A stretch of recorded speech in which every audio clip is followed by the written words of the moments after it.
ஜனநாயகனின் தீவிர ரசிகரான சமூக ஆர்வலர் அன்னை வி.ஜி. சரவணன் அவர்கள் கடந்த 5 ஆண்டுகளுக்கும் மேலாக ஸ்ரீவைகுண்ட தொகுதி மற்றும் அதன் சுற்று வட்டார பகுதிகளில் உள்ள ஆதரவற்ற ஏழை எளியவர்களுக்கு இல்லம் தேடி மதிய உணவு மற்றும் இரவு உணவு திட்டத்தை ஏற்படுத்தி உணவு வழங்கி வருகிறார்.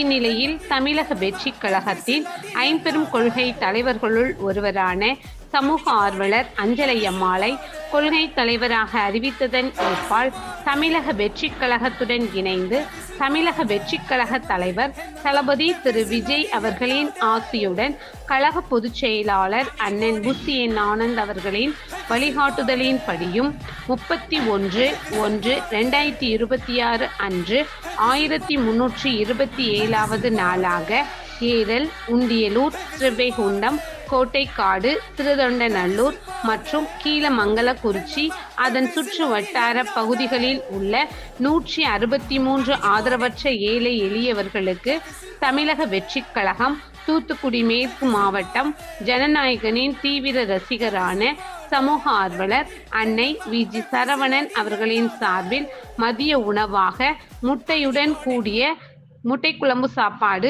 வழங்கப்பட்டது.